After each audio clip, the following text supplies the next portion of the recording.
I don't know when I realized Mary was leaving on the lights. I probably woke up one morning, walked blithely into the kitchen and found the kitchen light still on. At first, I thought it was my fault. Perhaps after my usual cup of tea at bedtime, I had absent-mindedly forgotten to turn it off. Then one evening after we put aside our books, I saw Mary walk into the den and calmly switch on the lamp next to her grandmother's old rocking chair. She stood there a moment and stared at the light with a half-smile on her face. It was as if she were trying to absorb some of the glow. Then she walked away and left it on. I turned it off later. She didn't seem to notice. The next night she left the kitchen light burning. The night after that, as the stars reminded us of bedtime, she turned on the light in our daughter's old bedroom and then turned away. I began to follow her around at night. She didn't have a set routine. For several nights in a row, she chose the kitchen light. Then, for no apparent reason, she would leave the living room light on or the den light. We live in a small house, so there aren't that many choices. In time, Mary turned on every light. Like a large, faithful dog, I padded behind her, waiting until she walked away and then turned off the light.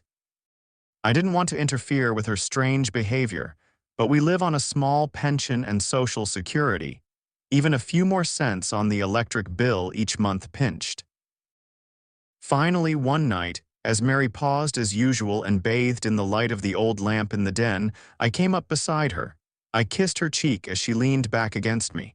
I tried to see into the light bulb, hoping to find in that dim sum the image that so entranced her. There was none. Finally, I asked the inevitable question. Do you realize you are leaving lights on when you go to bed? Yes, she said in her gentle way. Mary rarely spoke loudly, and there was always a hint of wonderment in her voice, as though she were forever discovering something new. Is there a reason? I continued softly. She nestled her shoulder close to me and hooked her arm around my waist. Her slight body seemed even smaller than usual. It's a family tradition, she said without shifting her eyes from the light. I stroked her arm. I'm not surprised, considering your family. Is there a particular member of the family who started this lovely tradition? I asked. Aunt Freda. I could have guessed that. Aunt Freda, forever in my memory, stalking across the room at our wedding with that enthusiastic expression on her face to embrace not me, but the champagne bottle on the table behind me. She was Mary's mother's younger sister, a worldly woman who bought and sold stocks and enthusiastically endorsed every crank medical procedure trumpeted by every gossip magazine. For some reason, Mary felt very close to her aunt and was disconsolate for days after she died. I couldn't resist the obvious. Why did Freda start leaving lights on? I thought she looked better in the dark. Mary held me tightly and sighed.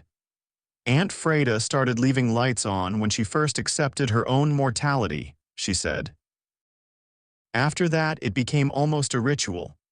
Mary would walk around the house in her irregular circuit, finally selecting a light switch. I would follow. We would stand together, sometimes touching, sometimes not.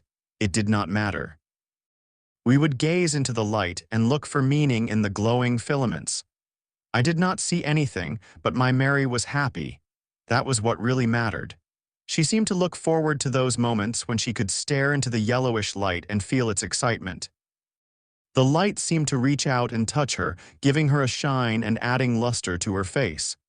She was surrounded by it, immersed in it, caressed by it.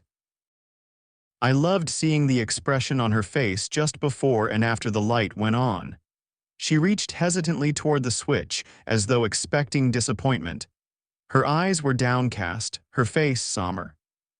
Then, as the light exploded into the dark room, she would relax, and joy would burst through her face. In time, we lived for that moment.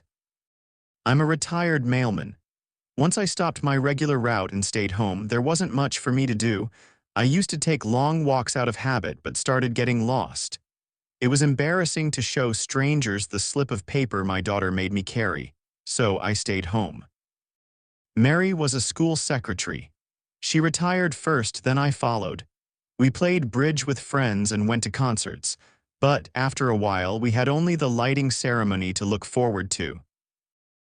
Mary used to knit a lot, but her fingers started to ache and she put away the needles. Still, the light was always there, always beckoning to us.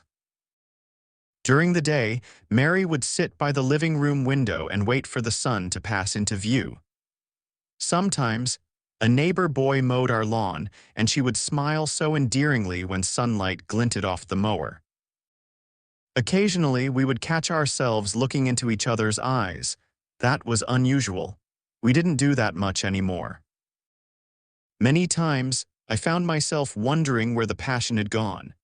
I would watch Mary content in her chair, her brown hair neatly piled on her head, and think of our younger days together when her brown eyes would glimmer with exuberance when I came home from work. They were dull now. It wasn't just age, she still excited me. Her face was the same, just older with a fine array of lines about her mouth like a sunburst. Gray tinged her hair now but only enhanced her appearance. Always small, her figure never more than a gentle hint, she grew lovelier as the years slipped by. The brightness showed from her lights was caught in her grays and browns, adding luster to her presence and bringing out the beauty in even shadowy grooves around her eyes. I held her now and then, we even made love. But Mary was tired and the enthusiasm had faded.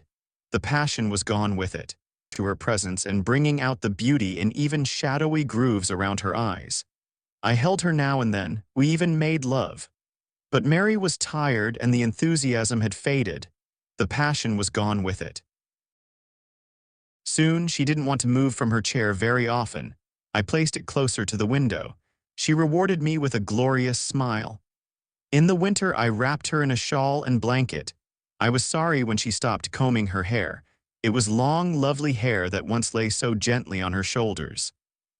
She used to fuss over it for hours. During one visit, our daughter cut it short. Mary didn't seem to mind. I brought her meals and carried her to the bathroom. At night, after giving her a bath and putting her to bed, I would solemnly walk around the house and announce which light I was turning on. I know Mary was pleased. I usually tiptoed back to bed to find her asleep, a warm, loving smile on her face. Our daughter came over once a week and grew more upset with each visit. I couldn't talk to her after a while. She wouldn't listen anyway but badgered me to take Mary to a doctor. In time, I gave in.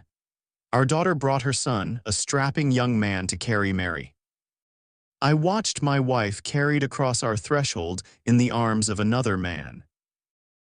The doctor later took me aside. He talked quietly and softly. He said Mary needed help. She had to stay in the hospital. I tried to protest, but he just patted my arm and nodded. Our daughter hugged me. Her husband hugged me. Their son hugged me. There was no one to hug Mary. She went to a small nursing home not that far from our house. I would see her when my daughter could bring me. Mary seemed happy, but annoyed the nurses. She kept pulling the nurse's cord, thinking it was the light switch. Then she would gaze up at the light with a puzzled look on her face. The nurses finally left the light on, which didn't make her happy either. I would turn the light off and on for her repeatedly. Mary wanted to see the process, to enjoy the burst of light inside the bulb. Neon isn't as expressive as electricity, but I am sure Mary could see the gases get excited and know they were erupting into light just for her. We buried her on a cool September day as the sun groped toward the center of the sky. It had never been brighter. We stood around the grave in our overcoats and felt it shining down on us. I didn't say anything, but I know why the sun was so vibrant. I looked toward the sky as the sun petted my face. There was the passion. It was in the bright rays and love that flowed toward me. I could feel the energy surging in the air, feel its great explosion of wonder as it filled my body and burst into my head. Not for years had Mary been so much a part of my being, with me standing on grass sprinkled with reflected light and a dark, somber pit just a few feet away. Our daughter wanted me to live with her. I couldn't. My house, our house, still meant too much to me. I went home. My daughter and her husband came too, but I wanted to be alone. The lights were on. My daughter, dressed in black and looking like a shadow, carefully turned them all off. She talked. I listened to show some interest. She was trying to be nice. Finally, I heard only the dull hum of her voice and retreated from the spreading night. She gave up and pecked my cheek. My daughter was crying. Her face seemed to match her clothing. In the silence, after their car drove away and the echo faded, I stood by the mantelpiece and looked at the pictures there of my daughter, her husband, and their 2 children. I think they have too. I have forgotten. I've forgotten a lot of things. I should know my daughter's name, but I can't recall it either. Finally, as night arrived, I walked into the kitchen and found the light switch. Slowly, feeling more alive than ever, I turned on a light for Mary. Then, I went into the den and turned on the lamp for me.